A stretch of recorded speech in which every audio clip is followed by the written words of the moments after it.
Alrighty, folks, time to kick the tires and light the fires. It's hard to stop saying that. It really is. Someone told me, said, I don't know, maybe choose different wording. I don't know. It's in there. All right, so welcome everyone. We want to officially call to order this meeting of the Racial Justice and Equity Commission. We have a lot on our agenda today, and we've got an awesome visitor who is going to be sharing some information with us. So we are going to have updates from our different subcommittees, and we're going to recite some of the information that is in our articles within our bylaws, just to make sure that we're staying level set, because we have a lot of different responsibilities and things that we're trying to accomplish, but it's always good to maintain our baseline. But first, as we call to order, we are going to welcome our Minority Business Enterprise Liaison from LFUCG, Sharita Miller. She's going to share some information with us. So we'll go ahead and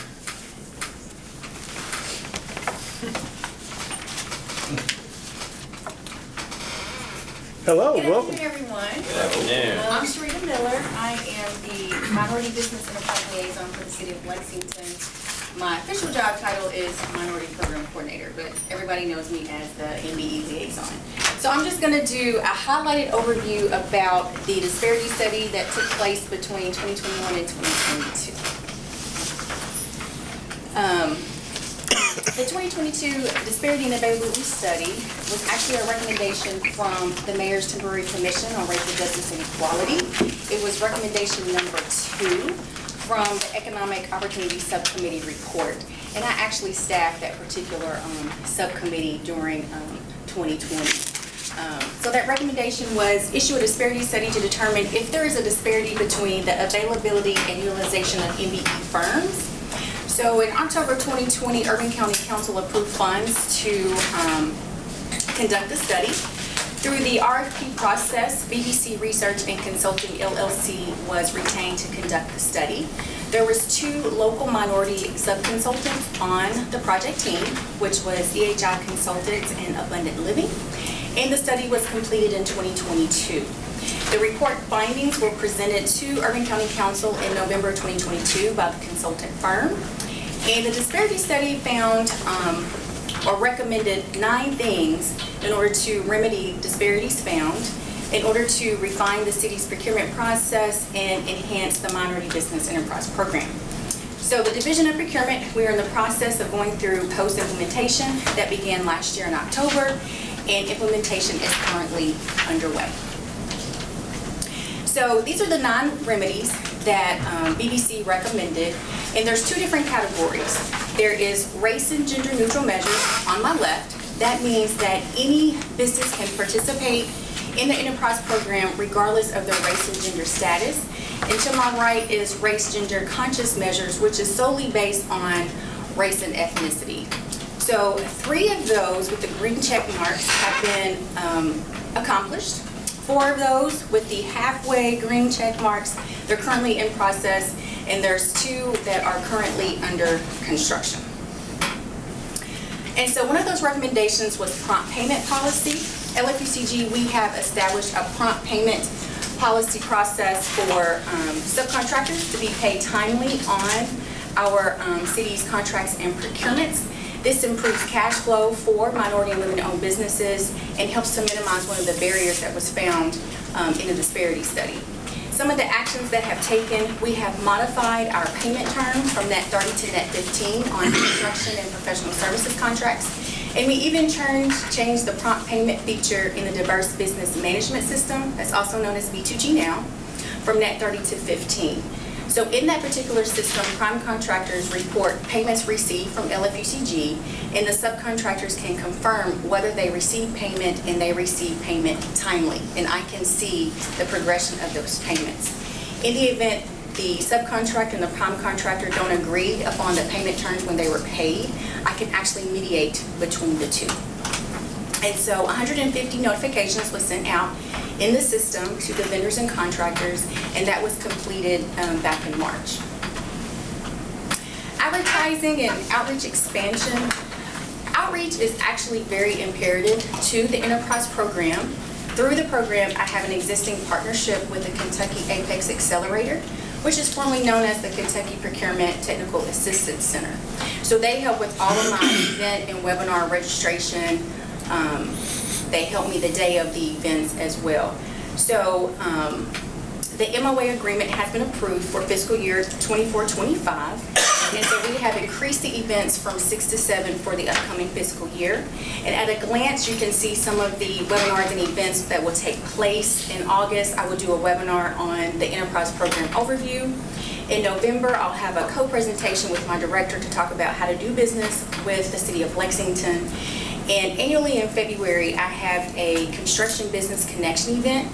This is an event is where prime contractors, the MWBE contractors come together and they learn about upcoming opportunities that the City of Lexington has. They can also meet project managers from different departments and divisions in attendance. We created a stakeholder committee group during the post-implementation process this past year. Those meetings took place the early part of the year. The Enterprise Program, we receive quarterly updates on the Minority Business Accelerator 2, that's the Reflex Lex program, and that's our ARPA-funded program actually. And the Enterprise Program will continue to partner with the Turner Construction and University of Construction Diversity Accelerator program for the upcoming year as well. Small contract opportunities are currently in progress. The city, we are going to start advertising small contract opportunities to increase visibility of those particular procurements to MWBEs that are $10,000 or less. This creates more accessibilities for diverse businesses or the opportunities that the city has. We're in the process of piloting Equity Solutions Group online portal to diversify our ProCard spend. We have also developed inclusivity language for our 3-quote process for $40,000 or less to include at least one quote from a small business, which will include MWBEs. And I do maintain a certified list of diverse businesses, and that is now available to LAPCG staff through the Enterprise Program webpage. But anybody can email me, call me to get a copy of that certified list. I do maintain it on a monthly basis. Unbundling large contracts, that's also in progress. The City of Lexington, we're going to review some of the larger contracts and procurements in order to unbundle them, to make them smaller, to create more opportunities for the small and MWBEs. This will give them more opportunities to compete versus competing for some of the larger projects because they may not have the bonding capacity to do so. Some of the actions that we took, we created a procurement influencer team group, which consisted of 15 LAPCG staff from 8 different departments and divisions. Some of those meetings were held at the beginning of the year, and they gave feedback on how the Enterprise Program can improve and also look at their upcoming projects in order to unbundle those. I've also maintained a list from Parks and Rec of their upcoming opportunities for fiscal year 24-25. And I actually held an outreach event specifically for a project for Parks and Rec back in April. And we're going to continue that effort to unbundle to create more of those opportunities. A couple examples included the audit of financial statements RFP that went out. And we currently have a bid out, which is the ADA sidewalk installation and reconstruction. Supportive services for the Enterprise Program is also in progress. We have actually requested funds in the fiscal year 25 budget to hire staff for the Enterprise Program. Unfortunately, those funds did not get approved. However, the division, we are looking internally to provide additional supportive services for the Enterprise Program. As I shared previously, we'll continue the partnership with the Kentucky Apex Accelerator. And there's a current RFI or an RFP out to get information about a bonding or financial assistance programs for small and MWBE businesses. Having supportive services helps to support the Enterprise Program and the local minority women business community here in Lexington. Data collection and monitoring. There's a lot of data that's collected through the bid and proposal templates for the procurement process. This is ongoing, and will always occur. So the goal is to collect comprehensive data in both the IonWave and the B2G Now systems. IonWave is the system where we issue all of our bid and proposal templates. And any company that's wanting to do business with the City of Lexington, they're required to register in that system in order to receive the bid and proposal notifications. So procurement, we have revised our current participation forms in order to collect the data, in order to capture all subcontractor data regarding their MNWB status, or if they are not MNWBE, and if they are certified as minority and women-owned businesses or not. If they're not certified, I will do further outreach for them to help them get certified through the enterprise program, and of course to track accurate data of MNWBE spend and non-MNWBE spend throughout these two systems. Small Local Business Enterprise Program that is currently under construction. The goal or recommendation was for LFUCG to consider reserving small contracts exclusively for small local businesses, which will include MNWBEs to encourage them to bid on projects as prime contractors. This will help create a competitive edge when they are competing for some of the larger projects. So some of the actions that we've taken, we have discussed this particular program with a consultant firm, or creating a sheltered bidding program as well. The next step would be to establish program criteria, draft policies and procedures, develop an SOBE list, hire staff, of course, because this will be a separate program from the existing Minority Business Enterprise Program. And the SOBE program was also recommended in the event there was any legislation coming from Frankfurt that would impact supplier diversity programs. I know that House bill or Senate bill died this past year, but we're still keeping an eye on any type of legislation that could impact supplier diversity programs here locally. And next is the enterprise program expansion. As I shared with you, that is in progress to hope to hire a staff person to help support the enterprise program. I coordinate and manage the program on my own. As I said, we're looking internally through the Division of Procurement to have a staff person to help with some of the tracking in the diverse business management system. So they'll help keep that system up to date. I currently work in that system as well, but this will improve timely reporting and improve the efficiency of the program goals and our focus. So race and conscious measures, the aspirational MNWBE goals, those have been accomplished and approved by Urban County Council. We increased the goals based on the disparity study report for both minority and women-owned businesses. We developed an overall aspirational goal of 17% for minority and women-owned businesses. We developed a separate aspirational goal of 5% for minority-owned businesses and a separate goal of 12% for women-owned businesses based on the availability found in the disparity study from the relevant geographic market area. And so the resolution that was approved for the enterprise program to increase the goals was 272-2024 in order to implement the changes from the disparity study report. So overall availability, this is the overall availability that was found throughout the disparity study of a 5-year period. The disparity study data was analyzed from July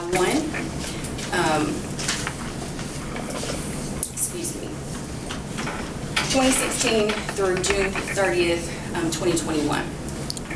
So within that 5-year period, the City of Lexington spent $460 million on contracts and procurements.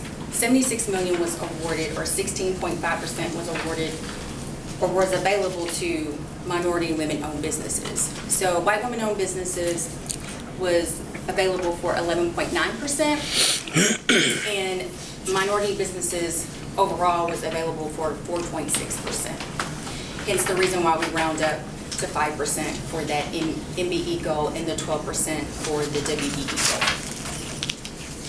So some of the highlights from the new resolution, like I said, we increased or we changed the goals. We have that overall 17% aspirational goal with the sub-goals, the 12% for women and 5% for minority-owned businesses. The expanded goals cover all of LFUCG purchases as opposed to just construction and professional services. Those goals will also apply to goods and other services. Language in the resolution for race-conscious measures, for contract-specific goals, and or price evaluation preferences. There's also a sunset provision of 5 years that will require reevaluation of the program, where we could also adjust some of the aspirational goals based on marketplace conditions and availability of minority and women-owned businesses. And there's also some goal-setting factors. So price evaluation preferences, the recommendation is to award evaluation points or price preferences based on commitments from prime contractors who have minority and women-owned business participation as a prime contractor or subcontractor or joint venture. This creates more opportunities for MNWB businesses. So some of the actions that's been taken, we have included this language in the new resolution, and we're actually in the process of developing the language for the price evaluation preferences. The consulting firm actually sent me the language and the procedures today, and I'm actually in the process of reviewing that as we speak. So implementation next steps. A lot of the implementation is currently in progress now. Since the council has approved the new resolution, we will release new procurement bid and proposal templates, revising the enterprise program documents and webpage updates. The City of Lexington, we're getting a new website, so it's going to undergo some changes. The procurement documents will also be translated under other languages. I'll work with Isabel Taylor with Global Lex to have those documents translated.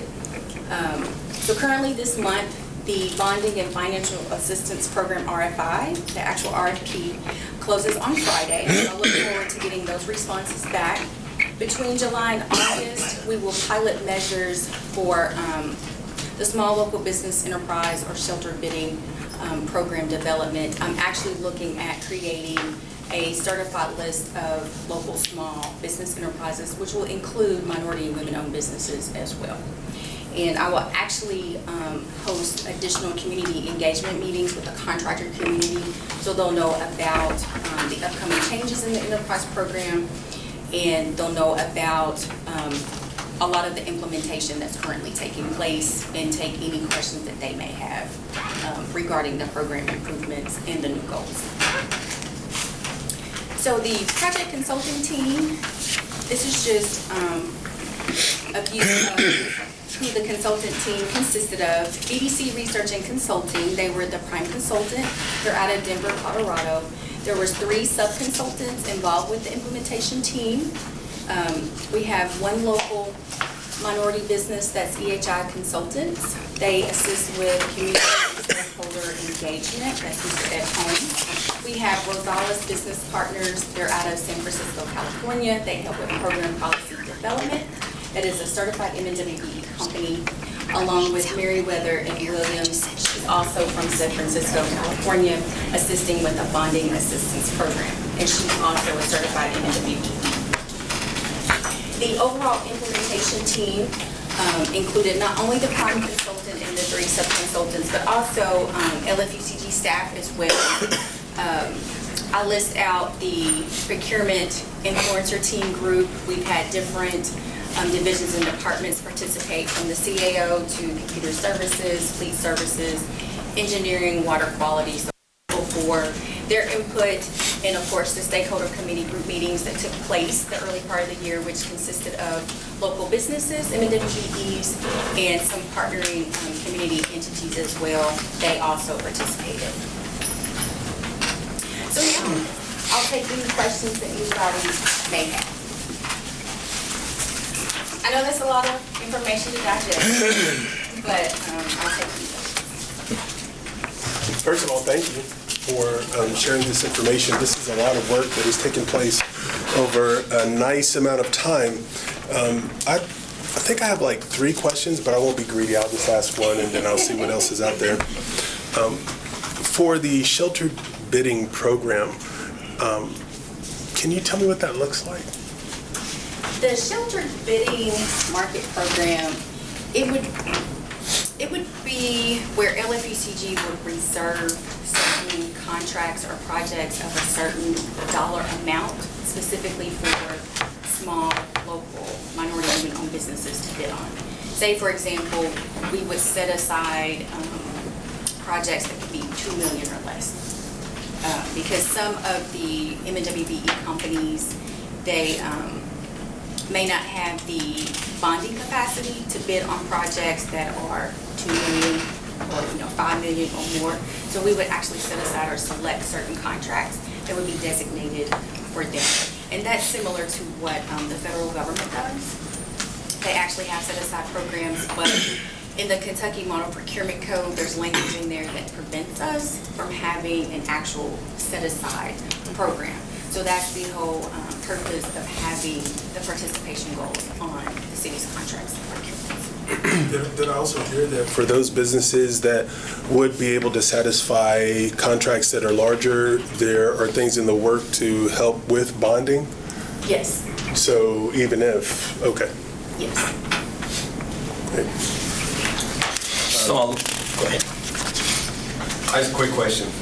The list, the minority business enterprise list, is that available to everyone? Yes. Like, You can call me or email me. It's available to not only LFUCG staff, but it's available to prime contractors, subcontractors, and any entity throughout Lexington. I get phone calls all the time wanting a diverse business list. So Christian, if you need it, you can call, I can send it to you.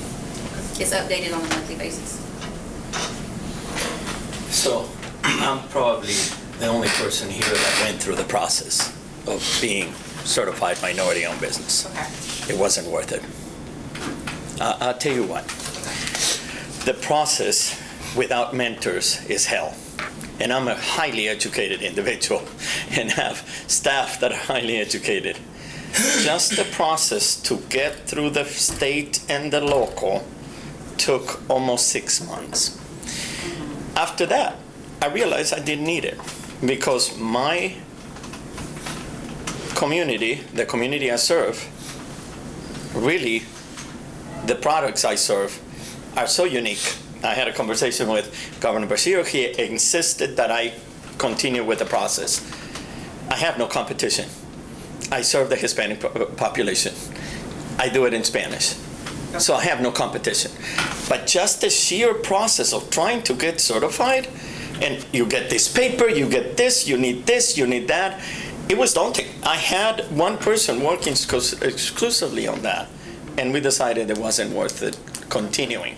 So my only comment to that is, please, if you're going to require that, have a mentorship program. Have somebody within the city that can help them navigate the process. That to me was daunting.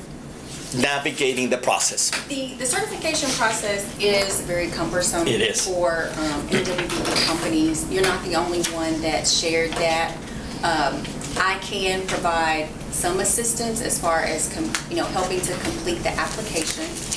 Prior to working for the City of Lexington, I actually worked in the Finance Administration Cabinet with the MNWBE certification program. I was on the other side, reviewing the applications, conducting the on-site visits, making the recommendations for approval, deferral, or denial on certifications. But through the existing partnership that I have with the Kentucky Apex Accelerator, I can refer a business owner and they can help them through the entire process.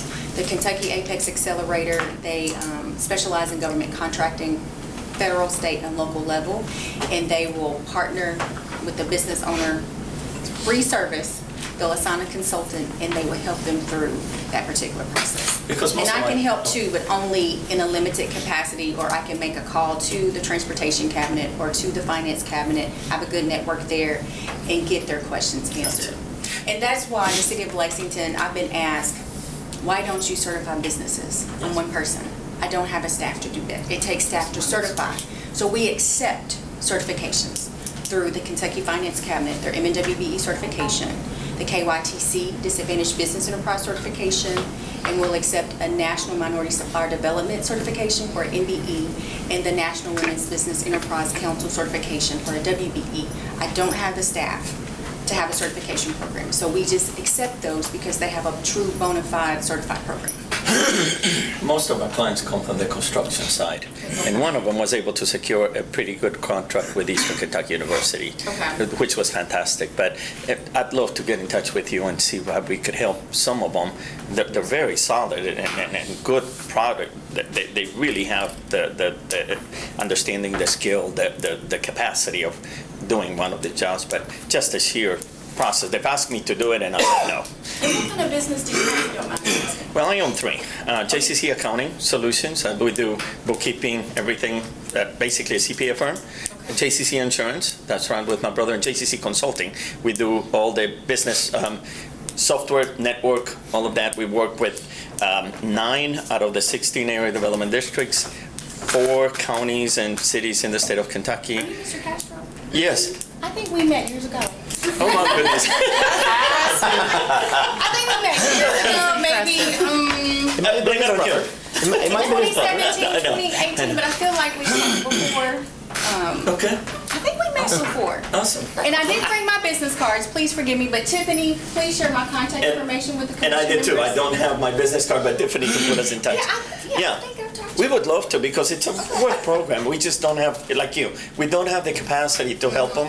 And now we're also ventured into the commercial real estate. But Okay, that's awesome. we're trying to keep that one mostly for offices and stuff. But awesome, thank you. But yes, it's a good program.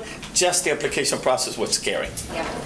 And I know the Kentucky Finance Cabinet, their MNWBE program, they actually have streamlined the process. okay. So if anybody has the KYTC DBE certification, they will fast track the application. And they now actually have portal, an online portal. You go in and you upload everything, and you're not mailing in or faxing in the paper copy. So they have made some improvements, and I think their process is moving a little better than that 90 to 180 Fantastic. days. Transportation Cabinet, I've talked to them, they're in that 30-day time frame, so they're moving a lot quicker now. Well, thank you. You're welcome. I have a piggyback to that. Yes. First of all, starting with the thank you for being an office of one. Our role here is to find as many, recommendations as we can send on to help everybody be more effective. So I'm trying to think in what I'm seeing here about where might some of those recommendations live alongside your piece.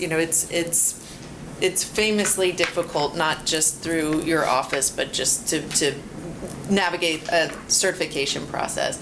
So I'm wondering, are there kind of funding restrictions that say which certifications need to be had? Is it just, if we were to consider if there were less stringent requirements to be able to participate, would that be helpful, or are there some strings that are tied to the money that is spent that we have to only go with these 3 certifications, or would it be a potential to have a recommendation of a kind of a more simple certification process, not in your office, not in Tiffany's office, or with additional people, but is that something that might make a difference about who's able to get in? It may, but for the city of Lexington, the certifications that I listed out, those are the ones that we accept. When it comes to any contracts or procurements that we have with federal funds that flow through the Transportation Cabinet, companies, they must be pre-qualified by KYTC and be DBE certified. That's the only time that comes into play here, and they have to have that DBE certification and that pre-qualification through KYTC. But most of the city's contracts and procurements is general fund money. Okay. And as long as they have those certifications that we accept, they're okay, unless it's federally funded and it's flowing through KYTC. Okay. That's the only difference for us. Now, as far as any other entity, KYTC, DBE, they have that federal DBE program. So they have their own program, their own policies, because they receive federal funds for the highway construction projects. When it comes to the Kentucky Finance Cabinet, Commonwealth of Kentucky, I'm not quite sure where all of their pool of money comes from. but I can only speak for here with the city of Lexington. Fair enough. And the second question I have, and then I will, when you worked with this consulting firm, they've probably worked with lots of different industries across the country. Did you hear anything from them where they said, wow, this is pretty unique to Lexington or this particular region, you're a bit of an outlier along these lines, or anything that they said, wow, this is different from what we typically see? They have made really good commendations about the program. When you look at the other local entities, the city of Lexington, we've had a program longer than they have. Nice. Our program is a little more robust. They did commend the Lexington Bluegrass Area Minority Business Expo. That event is coming up on August the 2nd. I haven't saved the date there. But basically, the program that we have in place, we just have to do some fine tuning and make sure, there's not a lot of risk with, some of the legislation that's coming out regarding affirmative action, our diversity, DE&I. So we're just making sure that, we're okay from a legal standpoint. And we are, the disparity study is actually legally defensive, in court. So we have the data and the information to support whatever we implement from the study. Thank you. I hope that answered. It does, yeah, that's great, thank you. I think you might have answered this question, but I just want to be clear as far as the criteria to, qualify for government LFUCG contracts. The stipulations are universal as far as the amount of the contract. Example, the $10,000 or less. Different criteria or same across the board for? It's different. So there's 5 levels of purchasing. So anything 2,500 and above, a department or division, they can purchase anything with a pro card. Some divisions and departments, they have different purchasing authority. So anything 10,000 and above, we get those 3 quotes. 10,000 or less, we get those 3 quotes. Anything 10,000 to 40,000, we have to have the formal 3 quotes, and we may issue a quote through Ion Wave. That's more of a formal quote process. Anything 40,000 or more, it has to be competitively bid out. That's also for professional services. Anything 40,000 or above, it has to be competitively bid, or it has to be a request for proposal if it's for a particular service. And on some of our construction projects, a bid bond or a performance bond is required. It depends on that particular, the contract size and scope. And if that bid bond or performance bond is required, it's outlined in the bid documents. I wasn't going to be greedy either, but this is kind of leading to 3 questions, but I'll just go with the second one. As far as your role, and you sort of mentioned accelerator in your commentary earlier. As far as incubator, accelerator aspects of your role, in terms of getting companies off the ground that can sort of find a pathway into this, process of being a minority women business enterprise locally? Any partnerships, alliances that sort of fan that? So the city, we have an existing partnership with Commerce Lexington. Tyrone Tyra, he's over the Minority Business Accelerator Program with Commerce Lexington. We're part of the Business Development Partnership. And so I can refer minority businesses to him to go through that particular program. I also mentioned the Reflex Lex. That is an ARPA-funded program. That's a secondary program to the Minority Business Accelerator Program that Mr. Tyrone Tyra has through Commerce Lexington. ESG, Equity Solutions Group, they oversee the Reflex Lex program. So that's ARPA-funded. And then we also partner with UK and Turner Construction on their Construction Diversity Accelerator Program. And it's in the 3rd cohort. This was the 3rd year. and we support that. So that's available to construction companies.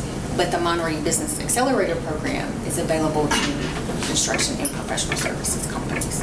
So if you need a contact there, I can get you in contact with Tyra and Tyra for that particular program. Last one. Okay. Last one, I promise. As far as department heads that have sort of carte blanche when it comes to making smaller contracts, anything that's sort of, any oversight in terms of making sure that they are following a, sort of path around opening the process up to minority women-owned businesses?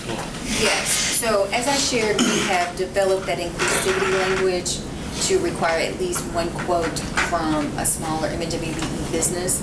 I just changed the procurement manual to include that language. I just had some internal meetings just yesterday about that particular process. So we're in the process of meeting with department staff to talk about the changes in the procurement process and including small MWBEs in those particular process in those areas. So we have to share that information with them and share with them how that process is going to look. And there are procurement officers in the division, so they have oversight on when those quotes and everything are coming through. My turn to get a little greedy. So these 9 recommendations, are you the person in charge of seeing those through? Yes. Just one person, right? In addition to my director. Okay, your director. Who determines your staff size? I see here it was, you asked for another person or something, somebody, and was turned down by who? The funds didn't get approved in the budget. By The mayor. city council? Yeah. Oh, Yeah. okay, so they didn't see that this department needed more people? As they far turned it- as the detail, I don't know the detail. I just know that there was so many asks for staff in the budget, and the mayor only approved a certain number. That's why my director and my commissioner are looking internally in procurement to see if they can reclassify a position to help with the enterprise program. However, we're still going to ask for funds in the budget for next fiscal year for a staff person. We're still going to continue to ask for the funds to get a staff person for the program. I'm not trying to throw anybody under the bus or anything like that. I'm just saying, follow the money. That shows you what people find is important, right? And these are a lot of important initiatives because this is a way that the funds from this community gets back out to the community that should also have opportunity and access. And so right now, this is some very good work. First of all, thank you for presenting it. And you clarified a lot of things. But, so for right now, they feel that this is important enough for basically one person to head all of this information. That's what I'm getting out of it. Second, when we say women-owned or minority-owned, right? And we have these different amounts, 5% for minority-owned, 12% for women-owned. Do those businesses, take a woman-owned business, are they subsidiaries maybe of a larger business? Or can they be, or do they like, if they need a dump truck, for instance, is it their dump truck, or can they go get that dump truck from a larger business? Are you following? Yeah, I see what you're saying. So you're asking me, can they lease a dump truck for a contract they may have? In a sense, yes. Okay. So sometimes there's a very large company, and then, so they can get more bids. They might get their daughter or their wife to start another company under their name. They'll use their equipment and their resources to go get this bid. Is there any kind of way that we know this process is not happening? So in a sense, that larger business is still getting a bid. They're just getting it underneath their daughter or their wife's name. You follow me? That's a good question. I mean, the way you're explaining it, you're looking at a larger than it's a subsidiary company. When it comes to minority and women-owned certification, it's important because it lets us know that they are in fact 51% owned by a woman. And it's not a shell company. So that's why we ask for the certification. Certification is important. If they're not certified, I push them to get certified. So that certification, that's what I was asking. So that certification does kind of weed out that Yes. this person here isn't really just getting this bid and she doesn't really, okay. And they do go, and they do a fantastic job at weeding that out. As well as I went through the process, my business, whether we like it or not, my wife never touches it, but from the beginning she was put into the listing. We had to prove that she had nothing to do. She's a physician. What is she going to do with accounting or consulting? I had to prove that she was in paper only for me to get. So in that certification, actually, they do a fantastic job of weeding out. Now, the only thing I have a problem with is in case of a joint venture, because I own 100% of a minority-owned business. My wife owns 100% of a non-certified business as a joint venture. How does that work? Because the one business could own 51%. That's a minority fit, that minority venture. But the joint venture is simply in paper. It can be dissolved at any time. Yes, you will have to report it as a joint venture, as an LLC, as a S corp, a small corp. That's the only thing I don't know how it works, is in case of a joint venture. That's a good question. I was on a rhythm. The what? I was in a rhythm trying to get all these questions in. Oh, I'm so while I was sorry. being greedy. Yes. No. So there's 5%, there's 12%, and you said this number was based off an evaluation that was done and said potentially there's 5% businesses that are able to get this, and there's 12%. Okay. Back to originally his first question. There's always these barriers in place to get a certification or to get access and opportunity. A lot of times it comes with paying fees or having a lawyer fill this out or having going through another process. You know, are these things that we've looked at to like eliminate as many barriers as possible? Because if you're a small minority black male-owned business, correct, and I don't have a lot of other resources, but I can provide you the best service. A lot of times the barrier is just getting in the door. Have we thought about what's that process to even get in the door? Because like you said, at the end of the day, like, that wasn't worth it. It could be, you know, the government's going to be here the next 1,000 years. It's going to be here a long time, so once you get in the door, you're in the door. But to get in that door is so hard. And it almost makes it like it's not worth it. How can we make it worth it? Or how, is that how am I putting it? I'm not putting, the point of contention is getting in the front door. Getting in the door. And that's why I do outreach. Through the Enterprise Program, I host that annual Construction Connection event. That's an opportunity for the business owners to get in front of the LFUCG project managers in different divisions and departments, you know, create that one-on-one connection.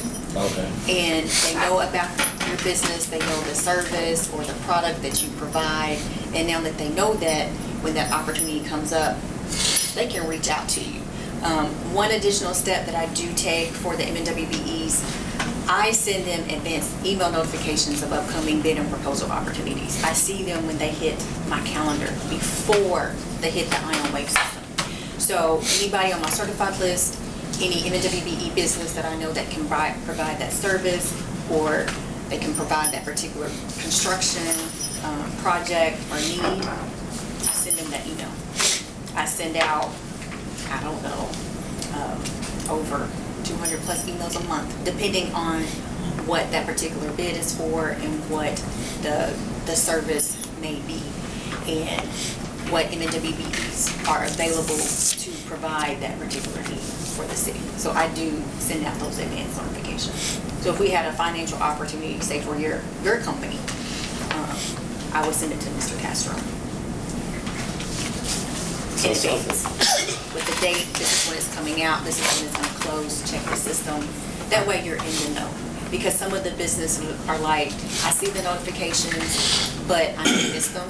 That's the whole point of my email. They'll get my email, they'll see it, they'll go in and check the system to see if it's a good fit for them in order to respond or not. And then two, if the business owner has a capability statement, I can actually send that capability statement to that project manager in that division or department and just make that introductory email with them. I've done that too. Sounds like I I want to advocate for you to get a larger staff of 5 or 6 more people, to be honest, because this is important. And again, I think this committee, I'm not speaking for everybody, I won't do that.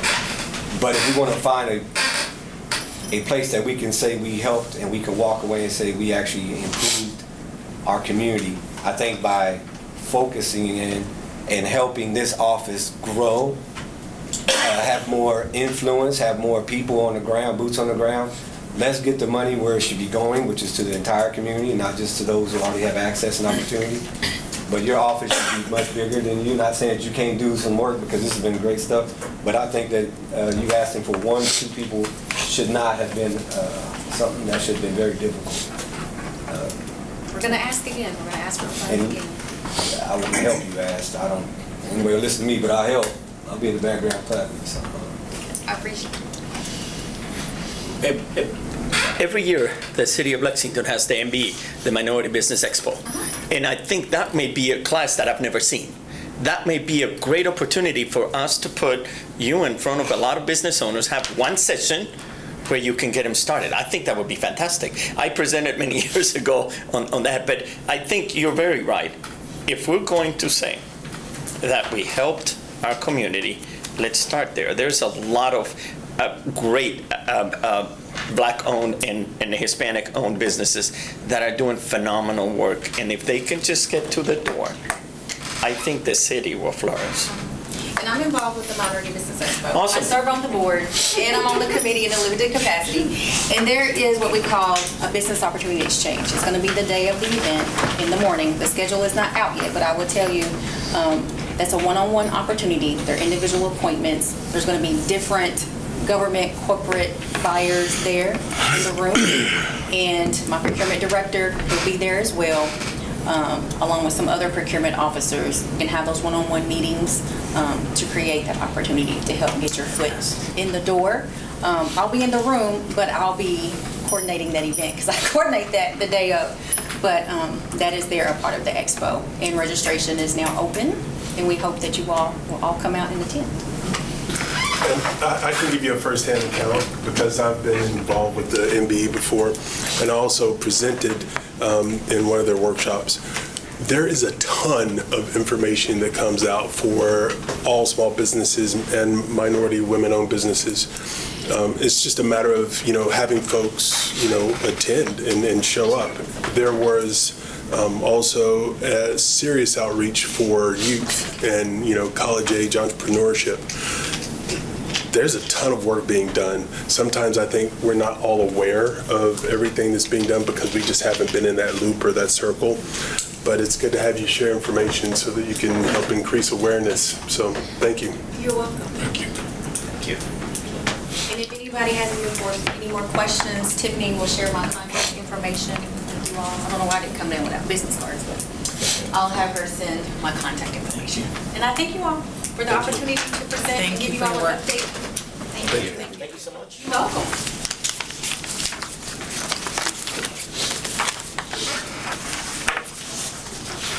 Excellent. Great questions. Great questions. The third point on our agenda today is just to cover, this is basically going to be a recitation of Article 3, Powers and Duties of our Commission. So the powers and duties of the Racial Justice and Equity Commission are generally defined by ordinance and shall include making recommendations and advising the mayor and urban county council for purposes of developing racial justice and equality within the city, setting goals, developing strategies for reaching those goals, and creating methods to measure progress towards those goals in all service of developing recommendations. And I just wanted to stop on that one because when I initially read this, it all made more sense when I looked at it from a standpoint of all in service of developing recommendations, not the actual thing, not doing the work, but making the recommendations for the work to be done. And then creating an annual report detailing the effects of success of its efforts and outlining its plan for the upcoming year, engaging with citizen groups for the purpose of soliciting community feedback. The Commission may request information or assistance from departments or divisions of LFUCG to assist the Commission with its duties. And so I'll just stop there with that. Anybody have any questions or comments about that verbiage? Awesome. So just to kind of revisit motions that were made and passed in our last meeting because we didn't have our previous session, the provided definition of systemic racism will be the Commission's shared language with an annual review to make sure that, the current definition is still satisfactory, and that's on the back of your sheets, just to make sure you all have that on the back of your agenda. And then we will also be requesting that a town hall will be facilitated.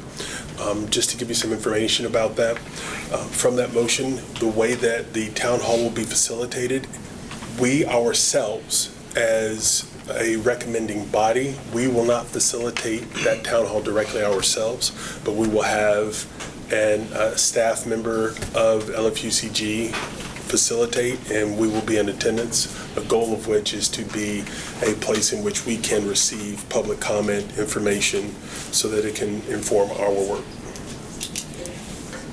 Good deal? All right.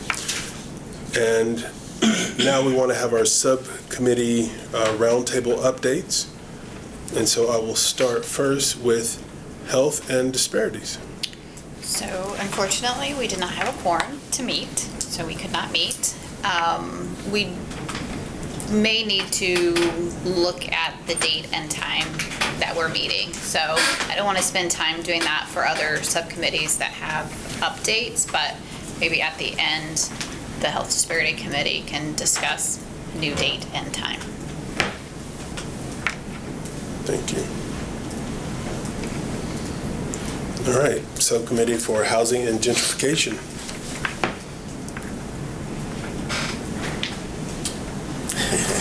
Yeah, I'm trying to remember who the... Abdul, okay. so we tried to have we have had one meeting, and we just discussed a few things, how we want to proceed forward as far as collecting information and using to drive our committee. We were planning on meeting, we had a scheduled meeting, I guess then we rescheduled, but Abdul was out of town. He had kind of forgotten, but he was out of town. So he ended up, as we were on talking, I said, well, let me just call him. And he was trying to cancel the meeting because he forgot he was out of town. So we're going to plan to reschedule for that. So. Thank you. LAJA, also known as Law Enforcement Justice and Accountability. Can we have an update? Sure. So I think our original meeting was scheduled to be in April, and unfortunately we had some quorum issues, but thankfully everyone was able to agree on a special meeting, which we held in May.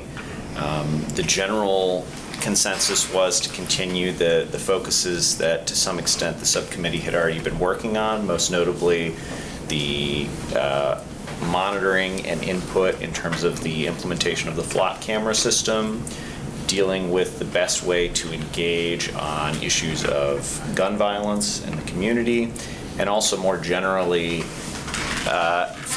getting with the community liaison and other parts of the city government to see if there are ways in which we can be a helpful communicator between the community and either the police department and or LFUCG writ large. We'd also been looking forward to this town hall and think that there's definitely going to be some relevant information there.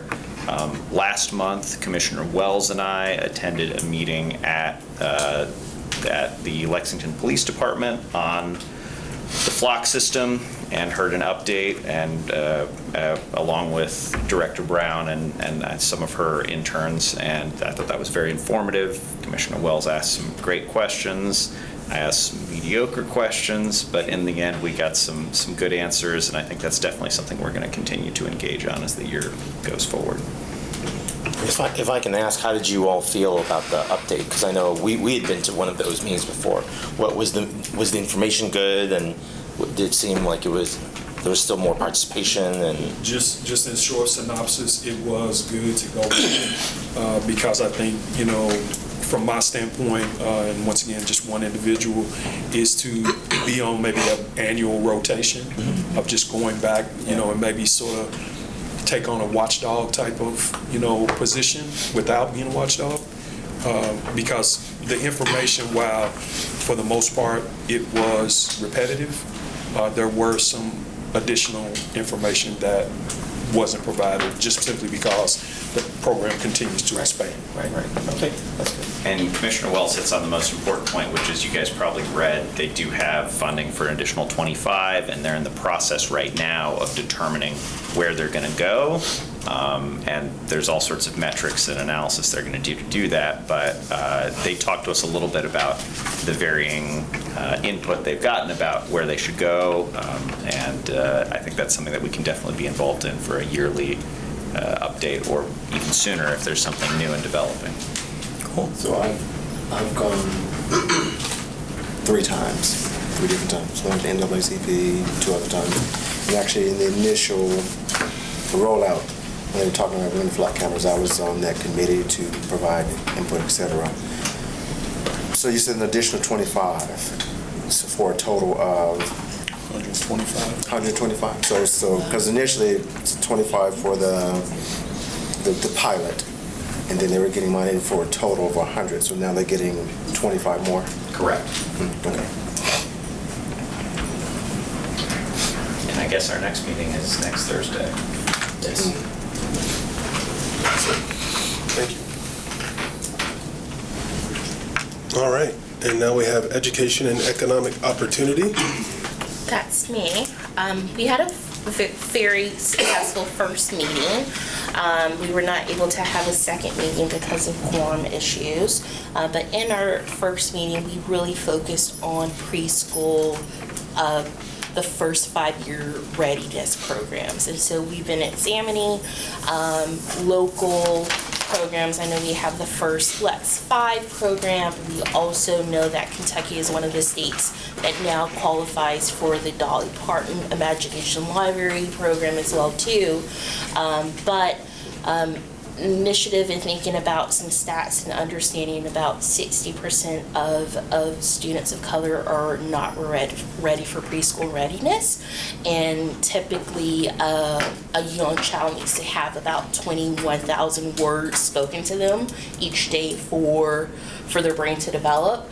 We've been examining 2 programs that has won major challenges. The first program was Providence Talk, which is a predominantly white area, but this model was then successful for Birmingham, Alabama, which their population of minorities, especially blacks, is about 65%. And so it really is thinking about the partnership between local government and also school districts of really preparing for preschool readiness. So those have been our initial conversations about providing some recommendations about how can we increase the number of students who are actually ready for preschool, and looking at kind of the state's recommendations of what preschool readiness looks like. So. Thank you. And we've not tackled economic opportunity, which is another big topic, but I think our goal is to kind of have one big goal for each area. So. I think this helps. Yes, quite a bit with it that. does. All right. Last but not least, our Racial Equity Commission. I have that one. And we have the benefit of being a little bit of a larger group, and our attendance has been strong. So we met, our first meeting in this new iteration was May 10th, And we came together to establish a 2024 topical focus area. And so we decided to look at advancing racial equity in Lexington tourism and events, including media, arts, events, meetings, and conventions. We generated a list of local organizations that we wanted to reach out to, and we also developed a list of 3 standard questions that we would send out to them in advance so they could prepare a presentation for us. Those questions, what are you doing to attract racially diverse events and artists? What do you need to be more inclusive? And how could your organization benefit from an expanded focus in Lexington on racial equity in tourism? So we developed a list, and Director Brown works very hard to schedule those things. We actually have met twice in June, on the 4th and the 25th. Our first meeting was with Lex Arts.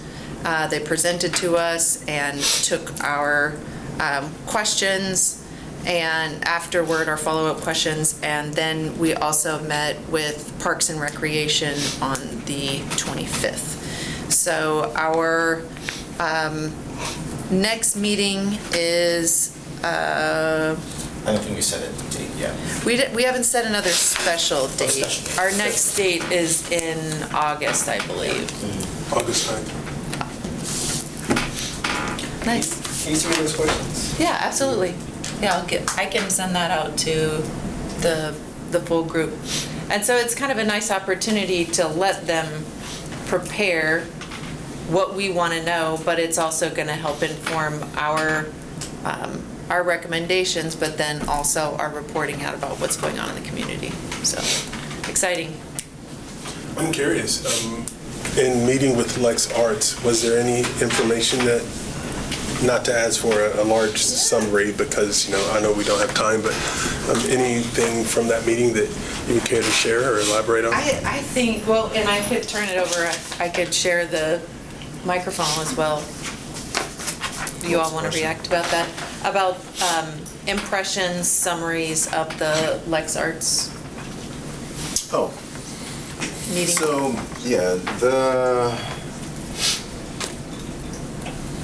it was well received. We did kind of talk about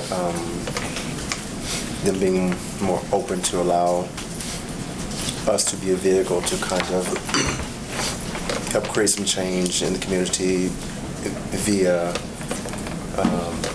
sharing information about the programs. And I've just been appointed the DEI coordinator, and I serve on the grants committee. And actually, when I started on that, they didn't have equity grants, and they didn't have, so, myself, and when Dan Wu was on it, we were pushing that. So there have been some changes that have been made. The biggest thing that I've communicated to them is there is a lot that they do that people just don't know about. And that's kind of, we had talked about that with our group, sharing what we actually do so people know that we're not just sitting in the office and just jabber, jabber, jabber. So that was one of the things we tried to get them to do, to start increase the transparency, to celebrate those things that they're doing, but also to be more proactive, going to the community to actually see what the needs of the community are, and to create more access. And since we've been on this, since I've been created, more access has been created. They just haven't communicated that, but to keep going forward. So they did a standardized presentation and everything like that, but we're trying to get them to be proactive and not reactive. Now all this has happened, so we have to do this and da da da. So. And if I could add to that too, I think that this is a theme that's emerging in a lot of the work that's going on in our committee, but also in our subcommittee, but across the committee, is how do we get information to spread across trust lines. And I would say too, they did a nice job of talking through their, PR speed bump. Their public difficulty with that, and we heard a little bit more of a deeper explanation of what was going on. And so, yeah, it's a communication piece that we're hearing as a theme. We heard it in our work with Parks and Recreation too, around how do we get the word out? How do we get the information in? How do we get our good work out? So this is definitely a theme that's coming through. Anything that you wanted to add?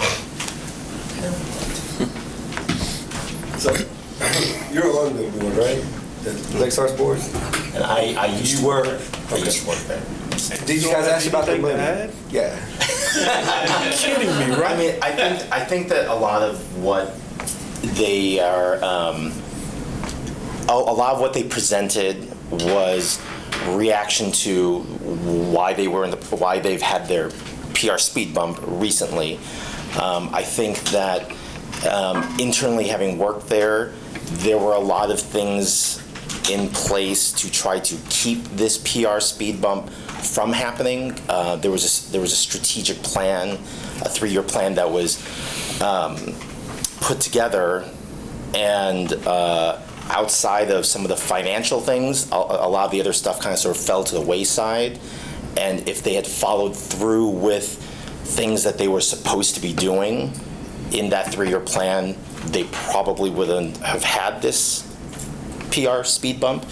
And that was recognized by the board. The board had their dashboard that they had to oversee the staff to make sure that they were following through with what was discovered within the strategic plan, because part of the strategic plan was the consultant went out into the community and asked questions and gathered information. Some of that information, when it was presented to the staff, certain staff members said, "Oh, that can't be right. That can't be true." Like, some of the perceptions. But I mean, that's the feedback that was given to an outside consultant. So some of us took it a little bit more seriously than others, and I think some of that stuff fell to the wayside. I think that if they had done what was outlined in the strategic plan, that this would have been mitigated a little bit. It probably wouldn't have happened. And I would just say, without breaking confidence, there's some changes that No, happen. sure. There's some changes that are happening now. Right, of course, and they're No, I'm probably just going to be saying- happening now because of everything that happened.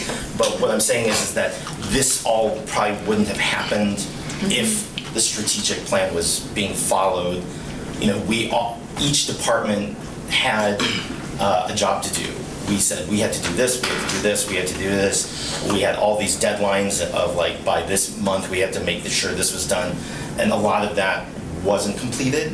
So that's why I personally think that this all could have been avoided. When I say changes, I'm saying personnel changes. Oh, okay. That's some really rich context too, that wasn't Yeah. necessarily in that piece, but I do want to say that the video, it was recorded. And so it is worth watching that there was words to invite them to hold accountability and to repair trust. I'm sorry. I'm sorry. Our meeting, because our meeting was recorded. Right. You're talking about, gotcha. Yeah. Get some juicy stuff. Yeah. Oh, no, not that. It was a public meeting. Yeah, that was gotcha. recorded. Yeah. You guys are saying word PR, what do you call it? Speed bumps. And that's really probably, Hold up. that's not Why are we using those soft words like that when it was actually, there were reflection of what they're actually doing? Why are we mitigating it with people? Is that? I'm just I hear you. I hear Okay, you but with that, and I get Yeah. that. Let's- I appreciate what Let's you're understand what saying. I the do. situation was too. Right. Well, And now, hold on, sorry. Yeah. Just to chime in here. If you think about what we're doing here and why we're here right now, I think it's important that We do have, open, honest dialogue and also transparency. But, just like your meeting was recorded, so is this one. So anything that we do discuss, we should have a clear, intended purpose behind it. Right. And there's a fine line between objective and subjective truth, and I feel like it bears mentioning that our own perceptions of how events have occurred are valid unto us as individuals, but as we represent the commission, we just want to understand, because when we speak about any public or private business, we are becoming a voice that is tied with You have to be careful what you say. LFUCG. And especially if you don't know the whole story. Correct. Now, once you leave here, you can go on social media and say whatever you want, but still be cognizant of that. No, I said that. But yeah, I just thought that made sense to say right now. Thank you. Okay. Cool. But I think what I'm hearing is we have some very good opportunities to help create recommendations based off of a lived experience that was made very public, and it can serve as an example to other entities on what can happen when you do not keep these things top of mind, because everyone here, this is on our mind all the time. But it is not on everyone else's mind, which is why our work is so valuable. Bottom line, if I may. Please. It's about communication, transparency across the board. Yes. A lot of what happened in that situation was because there were things that weren't fully communicated on the front end, the middle end, and the back end. Mm-hmm. There's certain parts of that whole situation that was not controlled by Lex Art. And he'll tell you, I'm not a Lex Art, defender, because I believe when you screw people over and when you're wrong, you're wrong. I'm not saying they did that. Right. But what I'm saying is a lot of stuff that they do, just has not been communicated. Yeah. There have been some good things that have gone on there. There have been some things that we've looked at that stuff needs to change. And that goes with us too. People have a perception of what do we do? Who is this commission? And it's about communication. It's about celebrating those things that we do when we're in these meetings, when we're in our subcommittees having those good conversations, letting people know that the meetings are public, going to that. So it's just about communication all around, no matter what organization you're in. So. And a good example of that is that our last meeting with Parks and Recs, there was a person that was not part of the committee or Parks and Recs that just happened to kind of surf. I don't know if she was like surfing the internet or what it was, but somehow she found out about our meeting with Parks and Recs, what it was about, what subcommittee it was, and she logged in and participated. And one of the things that she said was that it would be great if we could do a better job letting people know in the public that these meetings are happening and that they're public and that they can come in and participate, listen, all the different things. Because she had a lot of great questions for the Parks and Recs person as well. So, I mean, that is like communication in general. I think that it's just across the board of how we should operate moving forward. Because, I mean, and Juan was there too. I thought you were there because you were part of the commission. I just happened you just happened to see. So see, exactly. My background is in tourism, and I thought what this city has done, and I was part of the Breeders' Cup when they came here. I was part of the World Equestrian Games, and Parks and Rec played an incredible part in all those things. And so to me, it was important because though Parks and Rec reaches out to the Black community, to the African American community, they still don't reach out to the Hispanic community. And so it was important to me. I was not invited, but I heard about it, and I thought what was discussed and was fantastic. And I think what your committee is doing is pivotal to that racial equality and to us being here. So thank you for letting me be there. But I didn't say anything because of that, because I felt I was just an outsider. You're but always it was a invited. great community. Thank you. But it was a great presentation. I wasn't part of the Lex Art because I'm not an artsy person, sorry, I don't understand that. But tourism and Parks and Rec is so important. I was part of the Town Branch Park when we started from the inception. And those processes are fantastic. And the fact that you guys invited them to me had a great impact. So thank you. That was great. It was a good meeting. We have requests into like visit Lex, what other organizations? So, Roots and Heritage Festival. Roots and Heritage. Central Bank Center, Bank Soul Center. Feast, Commerce Lex, area restaurateur, events company founder, So a lot of and equine tourism membership organization. And it'll just be who's available. Okay. Yeah. Awesome. Once our subcommittee sets up a date far enough out that it meets all the requirements, we'll set a date, and then Director Brown helps us make the. Which we appreciate. Yes. Yes, very much. Something to just call out.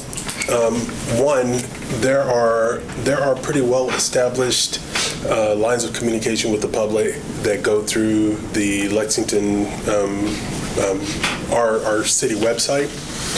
Outside of that, anyone who happens to tune into this meeting as it's being recorded, they'll know that they are invited. We have a bunch of chairs right over there where folks can come and then provide public comment. Also, fully attended, we have 15 folks, but today we have 10 folks in here right now. All of us, I would just encourage you, and I'm going to do the same, is to help evangelize the meeting, the date and the time. I put it on our NAACP website. That's how a lot of people know about it. They're on our website like that. So. Cool. You say you send it out, so. Yeah, I put a calendar on our webpage and click on information, shows how to get on. So, but just sharing those with your constituents, things like that too. So. Good deal. Because we do need to hear from the public. It's great to meet with organizations, but it's also great to have information shared with us as folks attend meetings or if they decide to send an email or share. And let's not forget. I would suggest. Hold on one second. I'm sorry.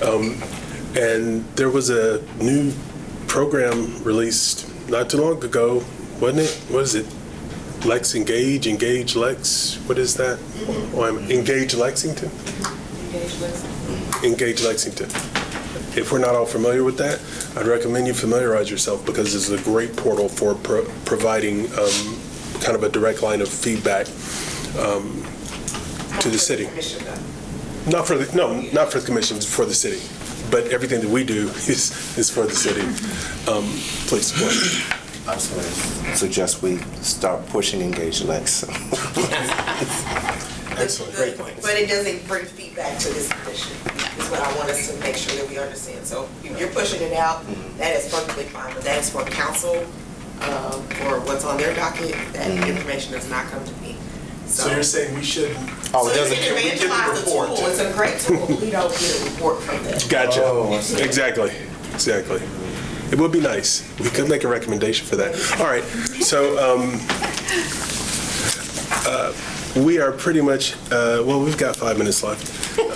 Do we have any new business, Mr. Adair? I want to, I don't know where we start, the first step is, but I would like to send a recommendation to the council about increasing the staff so they can start putting on their agenda for the next budget come around to increase the staff to support the work of Ms. Miller and these recommendations. So if we want to do some work, write up a simple, we can talk about how we want to recommend it and if we want to agree on recommending, but I don't see anything wrong with recommending a staff increase to oversee those initiatives. Do we want to look into other, because when you do that, there are probably other people The appropriate way that. to do that is in your committees. Okay, the subcommittees. So in the subcommittees, that would be the appropriate way for recommendations to be formalized, voted upon, and then bring back to the full commission for a vote. I will say this, as it relates to staffing, I'm sure that is a huge topic. Yes. It is a huge topic to be approached with caution and assessment. and measurement and things like that. So that is my caution to us as we just go like creating. I mean, one of the things that I think that we, at least I learned from the last report of recommendations that we sent out, it was sent back to us saying that it's great that you all found information from other cities, but the mayor specifically asked for data to be backed up from local data.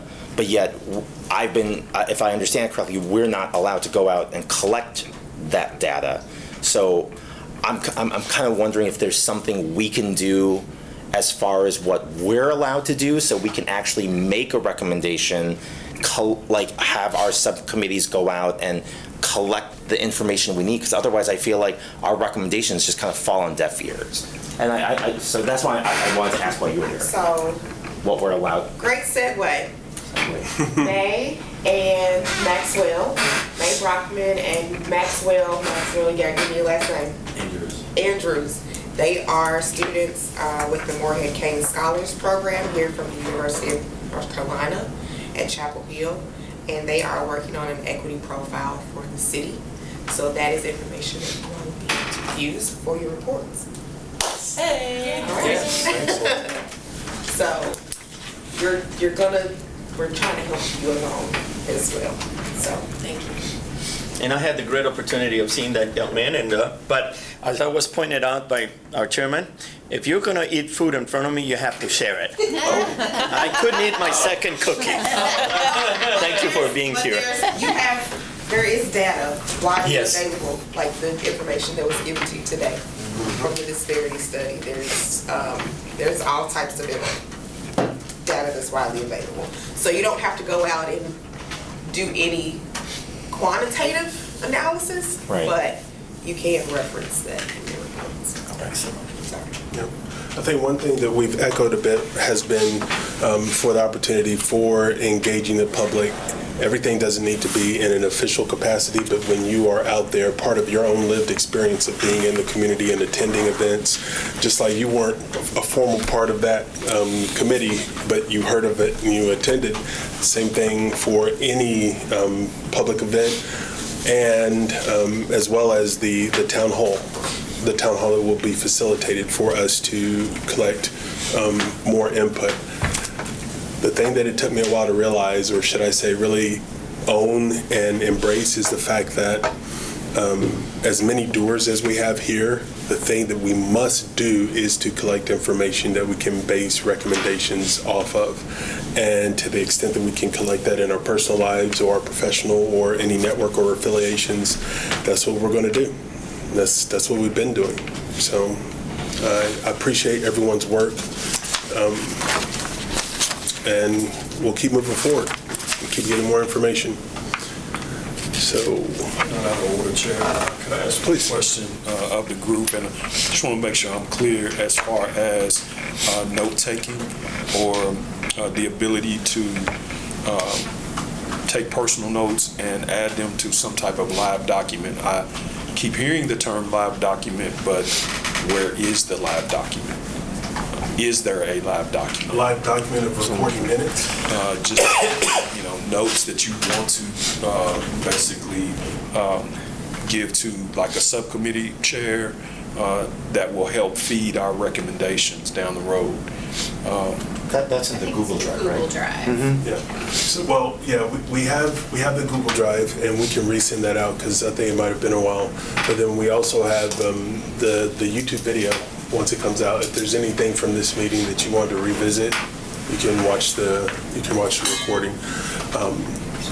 There is also, now I cannot release this because it's the recording is something that is that's LFUCG, that's their recording, although it is of our business. But you do have the ability to take a recording and create a transcript from it as well. So outside of that, were there any other notes that you were thinking about? Just want to make sure I have access to the Google Drive. Like I said, I hear about it, but I've really yet to get something solid in terms of being able to access it. Okay. And I can speak to that a little bit in terms of the racial equity subcommittee. Director Brown gave us our own folder, and I'm gonna push that link out to subcommittee members to house those so we can have really robust minutes. And I've been waiting to send that link out because they've shifted over to Teams, so the meeting recordings have been a little bit, we haven't been able to see the recordings to create minutes. So you will get a link to our particular folder, so we can have more than just an outline. We can put in as many details as we want. And I love the idea of all of us adding to the minutes, so we have something really robust. And for some reason, I can see the recording, but I can't download it. And when I send it to you, you can't. I don't have permissions, yeah. So it's something wonky going on. This is what happens. In progress. When you move over. We change platforms. But aspirationally, I think that would be a great thing, that we not only can get to the Google Drive, but everybody can add in more than just one person's perspective of what happened in that meeting. Very good. All right, do we have a motion to adjourn? Make a motion to adjourn. Second it. All in favor? Flyers over here. Hold up, all in favor? Aye. Any opposed? All right, we are adjourned.